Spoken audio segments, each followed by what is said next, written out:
Hi there. We continue on now our series, Conversations with Christ. This message was subtitled Jesus Stops a Man from Living in a Tree. This, of course, is the well known story from Luke 19, verses 1 to 10, where Jesus speaks to Zacchaeus. The wee little man was he. Jesus speaks to him and has an encounter with him. And it's remarkable, when you start to look in the depth and look at the background to this story and what's going on. It says in Luke 19, verse 1, it says, Then Jesus entered and passed through Jericho. Jericho is a remarkable town at this time. It wasn't Jericho that was destroyed by the children of Israel. Over the years, there's been a few towns in the same sort of area that were also called Jericho. This town was an affluent town. It was right at the cross point where people would have crossed from east to west, coming into Israel, and as such, it had a lot of trade, a lot of people coming and going. Famously, Mark Antony, who was the boyfriend of Cleopatra.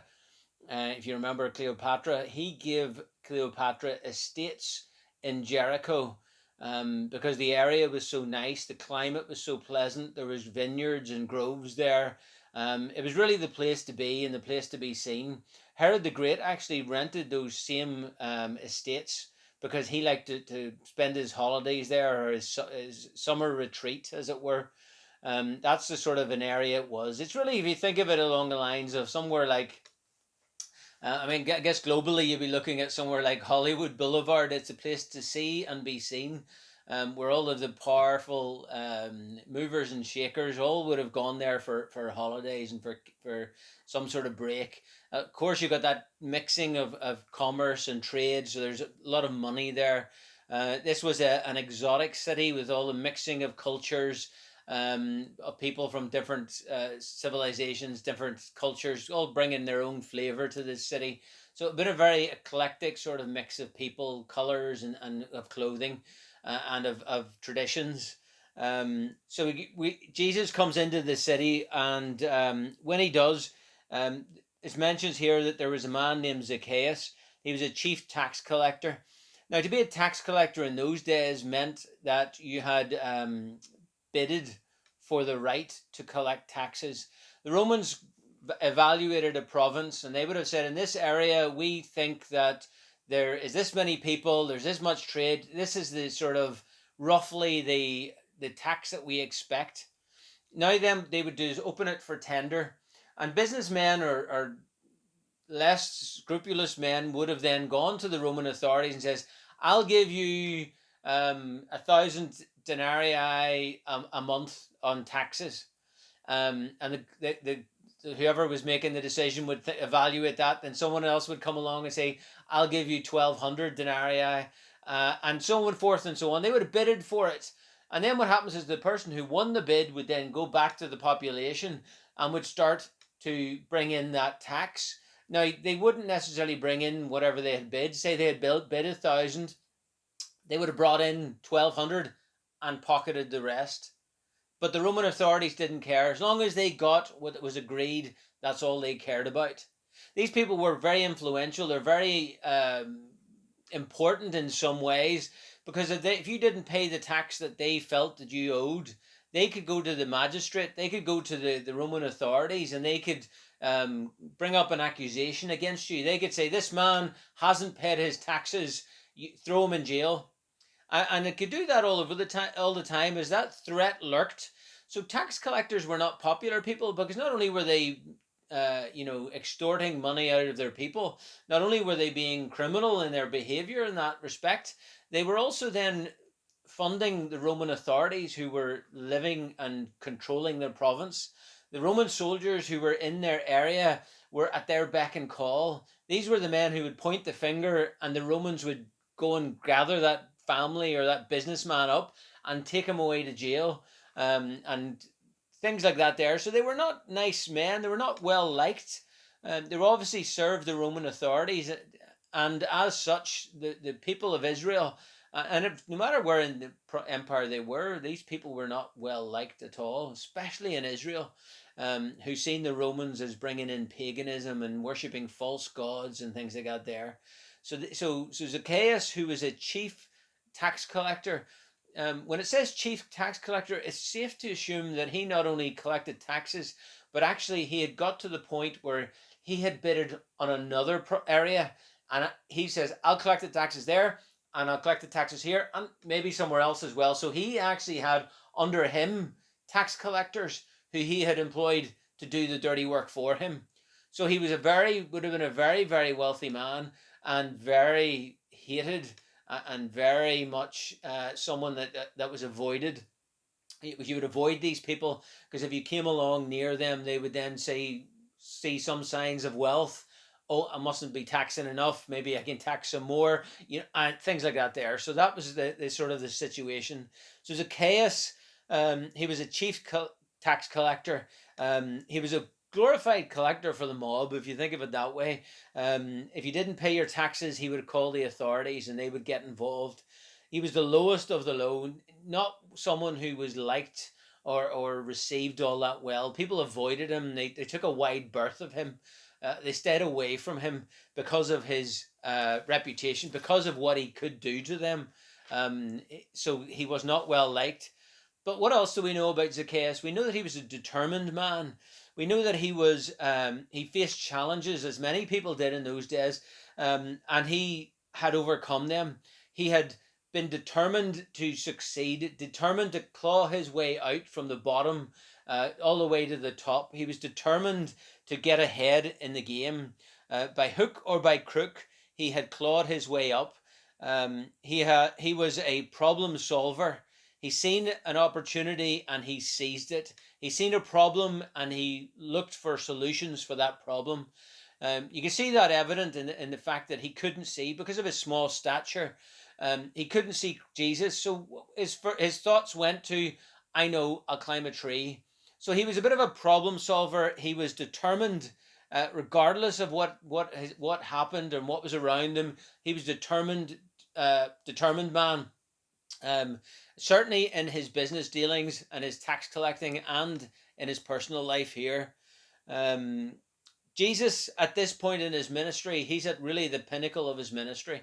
He's at really that height where people are flocking to him. They're coming to see a miracle. They're coming to see what he's going to do. They're waiting for him to make some sort of comments about the chief priests and scribes and Pharisees. They like the idea of him sticking it to the man, or of rebelling against the established order of things. They're hanging on his every word. Here he's at the height of his popularity, and he comes along to Jericho, and he's at the height of his popularity, and Zacchaeus is at the bottom of his popularity. He is not popular whatsoever. The heights and the lows.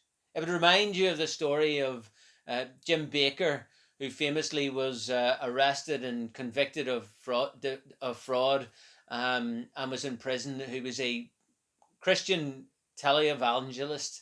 And here he was, he'd gone from the heights of having a TV ministry and being so popular, and he's been sent to jail. And here he's in with the common thieves and the common murderers, and here he is at the lowest of the low. And I remember hearing the story when he was in jail, where he had a visitor came to him. And one day, Billy Graham came to the prison to visit him. And you can imagine Billy Graham, the statesman, Billy Graham, the evangelist, the pastor of presidents, is standing in the jail to visit this man who is disgraced, this man who has been shunned by much of the church world, this man who is living amongst the sinners because he's no other choice. And I heard the story being recounted by Jim Baker, how when Billy Graham came into the room, and he threw out his arms and he embraced him. That is just the grace of God, isn't it? Just to reach out to those who are rejected, those who are maligned, those who have dug a hole for themselves. And yet God still reaches out to them in grace and in mercy. And really, this encounter between Jesus and Zacchaeus It's exactly what it is.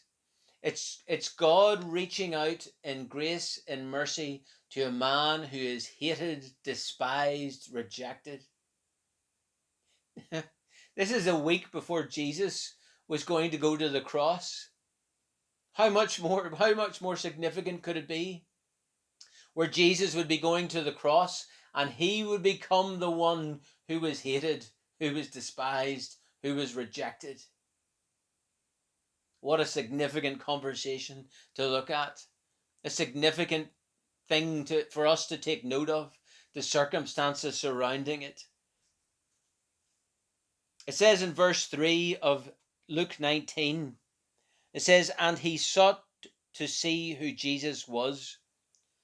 The term there, sought to see Jesus, it's in Greek and it's written in the perfect tense. In other words, what it means is that he had sought to see Jesus over and over and over again. He had been trying all that he could do to see Jesus, and he had failed time and time and time again. But this time, because he's a problem solver, because he's determined, he tried something differently, and he climbed a tree. He climbed a tree. Not something that many men do in those days. Certainly not unless it was for employment. Certainly not something that we do today. Many men, your dignity and your pride wouldn't permit you to do that.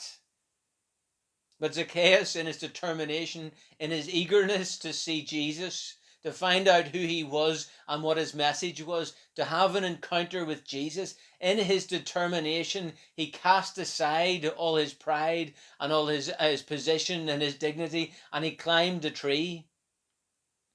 And it says that Jesus came along, and it says, and he looked, and he saw, and he said. He looked up into the tree, and he seen Zacchaeus. And he saw him. He saw what he was doing. He took into account all that he had seen, all that he was looking at. A grown man up a tree who has cast aside things. In that one glance, Christ got to the heart of Zacchaeus. In that one moment, he understood where Zacchaeus was, that he sought to see Jesus, that he was determined to see Jesus, that he was putting effort in. I want to get to know him. I want to see him. And he looked, he saw, and he said, and he spoke to Zacchaeus. We have accounts of Jesus being in people's houses, going to their house and spending time there. We think of Lazarus' house, how he spent time there. He loved to just have fellowship with them, with Mary and Martha and Lazarus. You think of the time where he was teaching in the house and the men came and took the roof off to lower their friend in. Other times where he was in houses. But this is the first time and only time where Jesus asked someone if he could go to their house. And Jesus does that this time. He asked, he said, make haste and come down.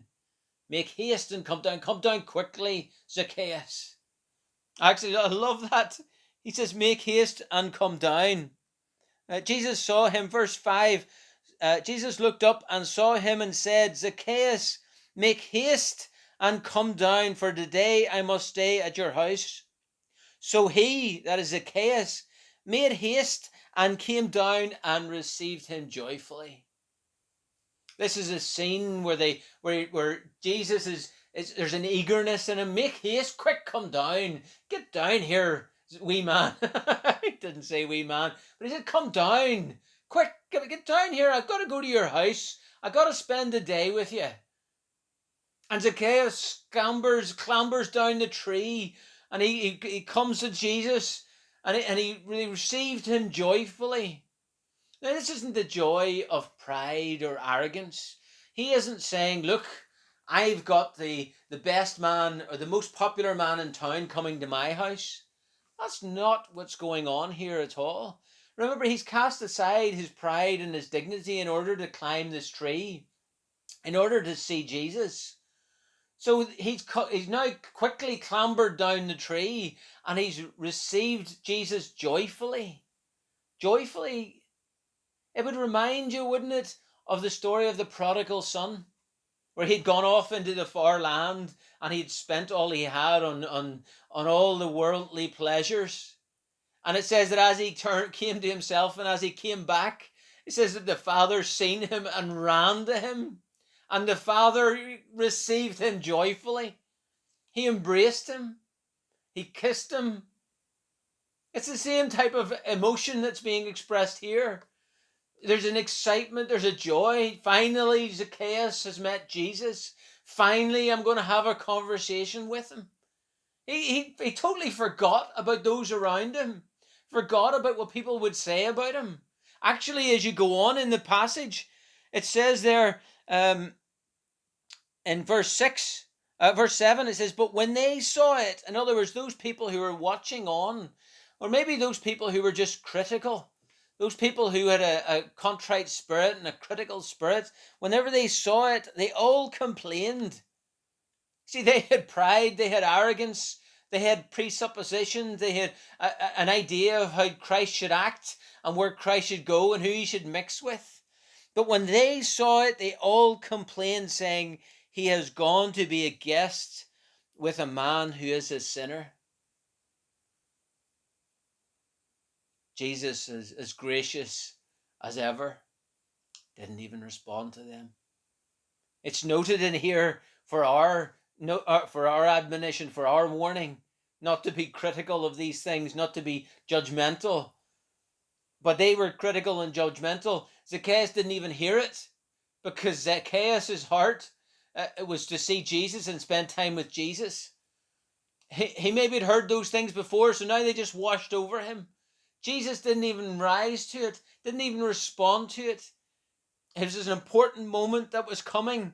There was something significant that had to be done here. He had to have a conversation with Zacchaeus.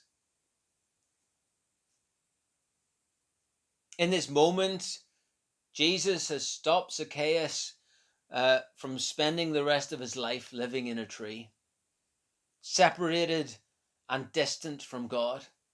He stopped him from remaining on the outside of the things of God, seeking but never realizing. How often had he sought to see Christ? Had he maybe been in Jerusalem and tried to see him and he had failed? Had he maybe been in the neighboring towns and tried to see him and failed? Searching but never finding. Being on the edges of society without true friendship or companionship. Zacchaeus might not have physically been living in a tree. He might not have even considered it. But certainly it was an embodiment of what he was going through, where he was socially and emotionally and in society. And as far as the religious things and things of God, he was far from them. So Jesus went and spent some time with him. It says in verse 8, then Zacchaeus stood and said to the Lord, look, Lord, I give half of my goods to the poor, and if I have taken anything from anyone by false accusations, I restore fourfold.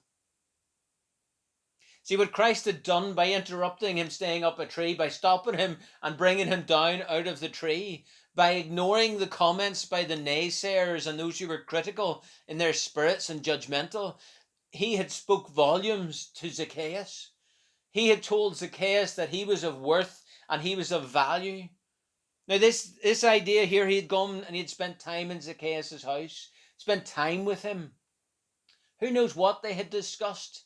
Probably discussed the kingdom of heaven.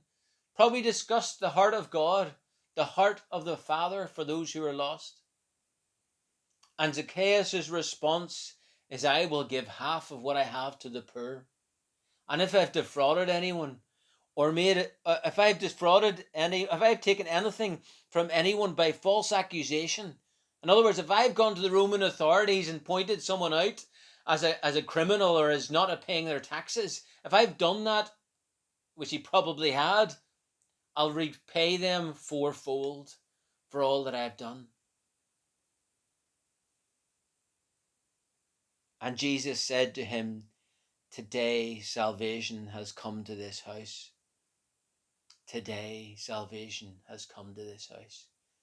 He recognized what he had done wrong, and he repented of it, turned away from it, made restitution for it. And Jesus said, today salvation is come to this house. Wow. Wow. Really?